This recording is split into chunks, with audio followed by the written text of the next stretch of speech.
Coming up, Philly tries to improve to 9-0, and the Colts will try to get their new head coach a win in Las Vegas. This is Locked On Game to Game NFL. Every game, every team, every angle. Locked On Game to Game, your team every day. Welcome in. You're listening to Locked On Game to Game NFL, local experts taking you from game to game in week 10 of the NFL season. I'm your host, Kainani Stevens. Thank you for making Locked On your first listen every single weekday. The Atlanta Falcons went into Thursday Night Football under 500, but still leading the NFC South after taking its sixth loss to the last place Panthers last night. Atlanta is still firmly in the division race, but our Locked On Falcons host said you can't take Atlanta very seriously right now. Well, if you were wondering if the Falcons were and should be taken seriously, the answer is no. They are not a serious football team. I'm Aaron Freeman, host of Locked On Falcons. It was a completely lackluster effort for the Falcons in all three phases in their 25-15 loss to the Carolina Panthers to kick off Week 10 on a rainy Thursday night in Charlotte. The Falcons defense struggled to stop the run, with the Panthers getting 232 yards on the ground. The special team struggled, with Younghoe Koo missing 2 extra points, and the Falcons offense struggled mightily. Carolina was able to bottle up their run attack in the first half, putting them in a 10-point deficit at halftime, and Marcus Mariota had a very rough night trying to battle the team back, throwing the ball 30 times for 186 yards, 2 touchdowns, and an interception, but he had several would-be interceptions dropped on a night where his decision-making was just as miserable as the weather. It only brings about more questions over whether Mariota should be the guy under center for the remainder of the year. Arthur Smith said after the game that he did not consider putting Desmond Ridder into the game at any point, but he's got several days coming up with a mini bye ahead of the Falcons' Week 11 matchup against the Chicago Bears to consider it again. And we'll have you covered all week long, breaking down Thursday night's disappointments, as well as any other necessary changes the Falcons need to make in order to get their season back on track on Locked On Falcons, part of the Locked On Podcast Network, your team every day. Mike McCarthy heads back to Lambeau on a mission. The Packers have struggled as of late, but Locked On Cowboys goes over the details of the matchup and the importance of not underestimating Green Bay. The Cowboys come into this weekend's match against Green Bay riding high at 6-2, just underneath the Eagles in the NFC for the playoff picture. So why does it feel like they're the ones who need to exercise some demons this weekend? Hi, I'm Landon McCool with the Locked On Cowboys podcast, and for the Cowboys to beat the Green Bay Packers in Green Bay, they have got to slay the dragon. Aaron Rodgers has been an absolute menace for this team of recent years. He has caused playoff exits and heartbreak for Cowboys fans for almost the entirety of his career, save an exception where Dak was able to go up to Green Bay his rookie year and win a big ball game, which was a big turning point in his career.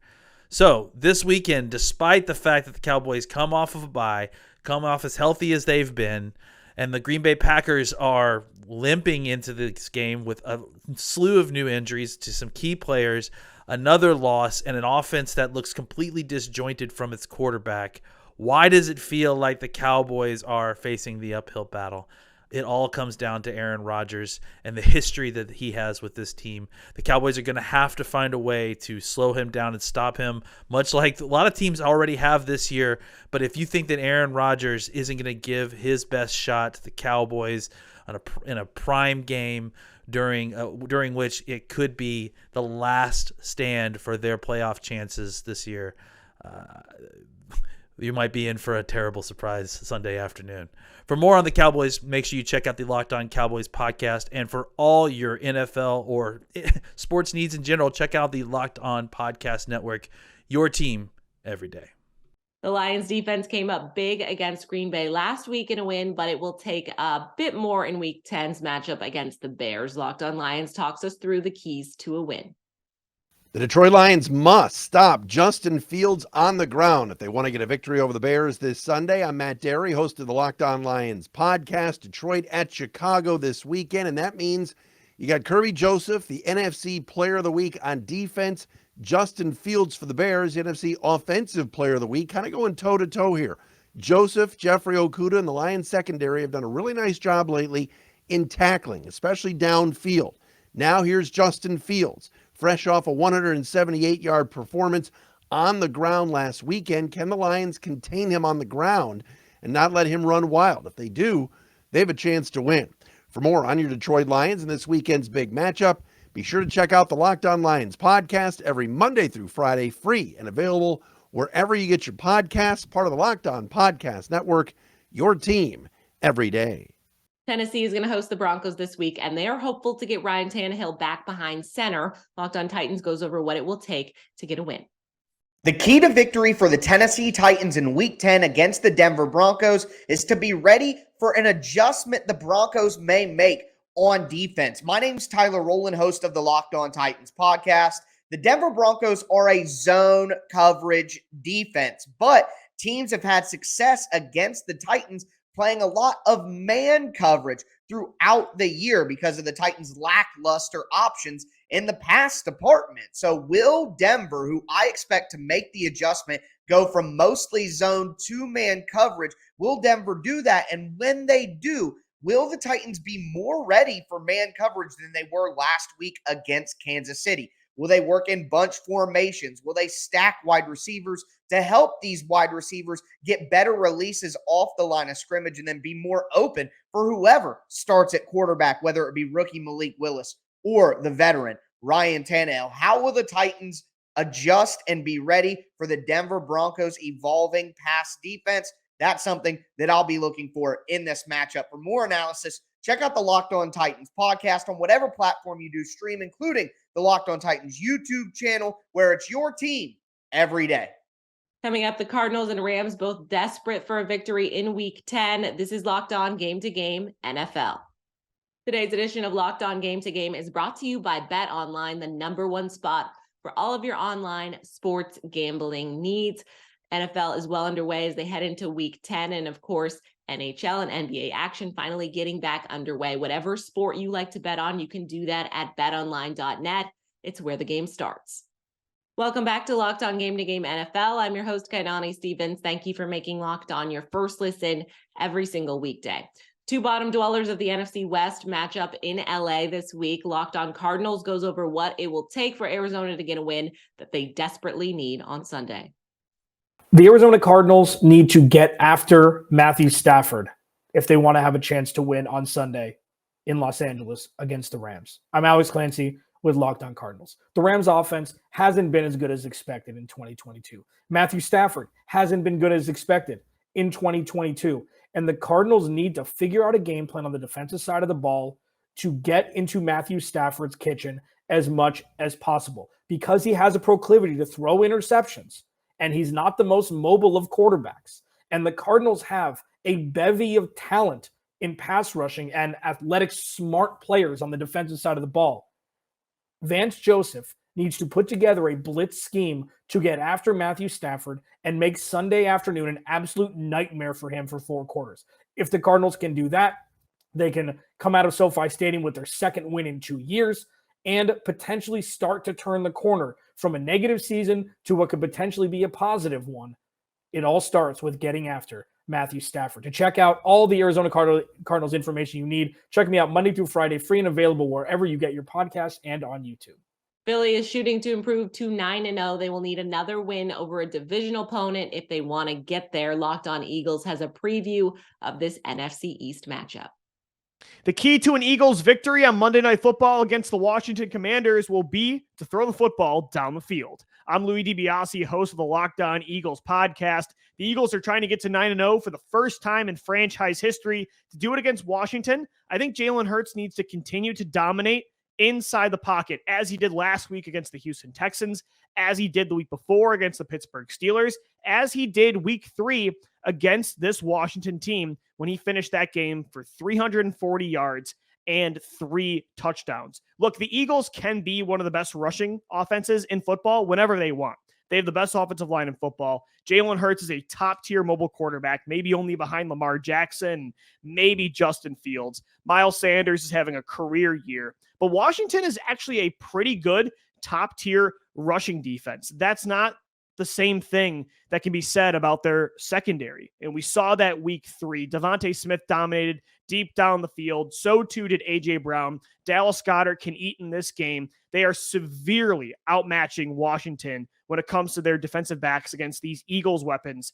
I think Jalen Hurts and the Eagles need to stay aggressive, and throw the football. Show everybody on primetime football, show the world that you're as balanced of an attack as anybody in the NFL. I'm Louis DiBiase of Locked On Eagles. For more, subscribe to Locked On Eagles on all podcast platforms, part of the Locked On Podcast Network, your team every day.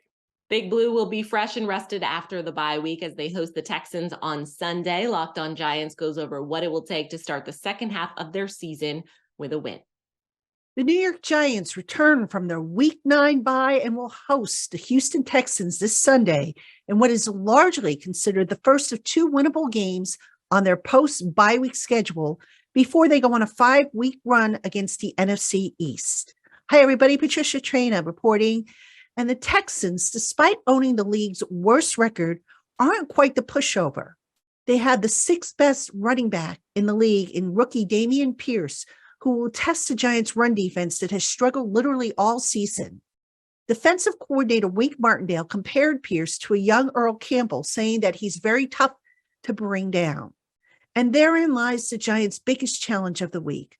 The Giants' run defense is allowing an average of 137.3 rushing yards per game, 25th in the league.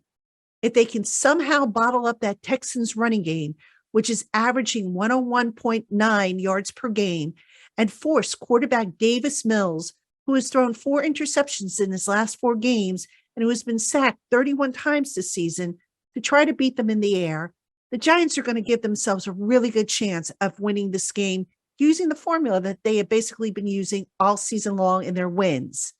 Be sure to keep it here on the Locked On Giants podcast for all things New York Giants. Jeff Saturday looking to get his first win as a coach of any level of professional football. It doesn't hurt that Indy will be facing off against the Raiders as well, so it might actually happen. Locked On Colts gives us a preview of what to expect.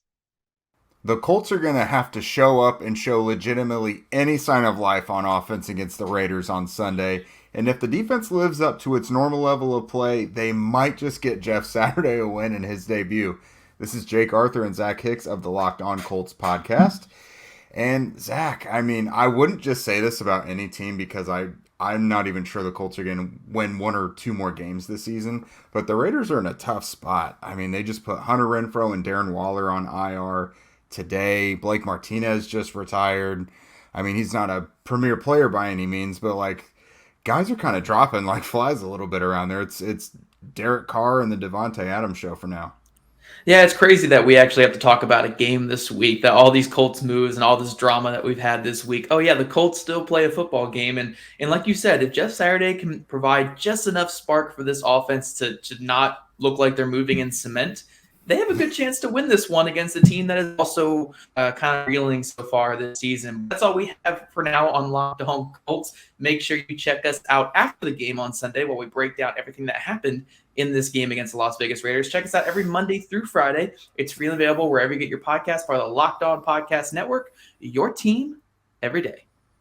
The Jags finally got a win last week against the Raiders, but it's a whole different animal in week 10 as they head to Kansas City. Locked On Jags goes over what's going to take to pull off the big upset.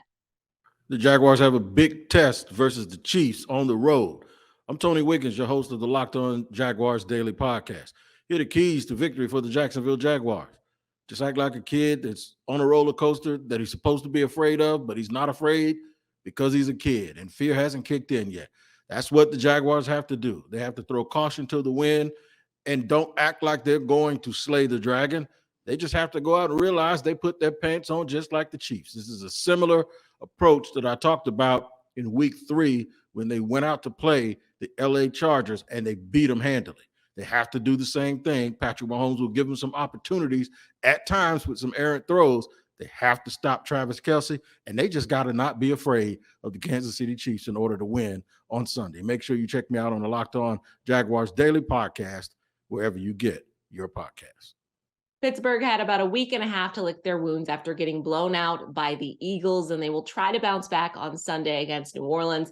Locked On Steelers breaks down the matchup for us. I'm Chris Carter of the Locked On Steelers podcast, and these are your biggest keys for the Steelers to take on the New Orleans Saints at Acrisure Stadium this weekend on Sunday. The Steelers have to do a few things. One, with TJ Watt's return and the return of DeMonte Kesey, both supposed to be happening, The defense does have to rise to the occasion. But the biggest thing I think the defense needs to do in this game is stop Alvin Kamara. Make sure that he's not a factor. When you look at Andy Dalton and you look at the Saints offense, you look at a group that runs through Taysom Hill and Alvin Kamara, but Kamara especially. If you're able to limit him in the ground game and you limit him as a receiver for Dalton, it puts Dalton on notice. It forces him to have to be a hero, and he's going to have to make more desperate throws, and that's when he starts to make his biggest mistakes. Take away Alvin Kamara, force Andy Dalton to be one-dimensional, and you're going to be able to take some turnovers. But when you get there, you also got to capitalize on the turnovers. We've seen in games this year, like the Dolphins, like the Saints, when drop picks that could have changed the game around came back to bite the Steelers in one-possession losses. The other aspect of this, Kenny Pickett has to get back to seeing the field. He did earlier in the season for a little bit, but then eventually the waves of just other teams bringing it each week, as it happens to most rookie quarterbacks, started to be too much for him. The Steelers have to get him to avoid that. If they do those two things, I see them coming out with a victory 17-13, Steelers over the Saints Sunday at Acrisure Stadium. That's going to do it today for Locked On Game to Game NFL. Thank you for making Locked On your first listen every single weekday. Make sure you check out Locked On NFL and your favorite team's Locked On podcast on YouTube and wherever else you get your podcasts from. I'm Kainani Stevens. This has been Locked On Game to Game.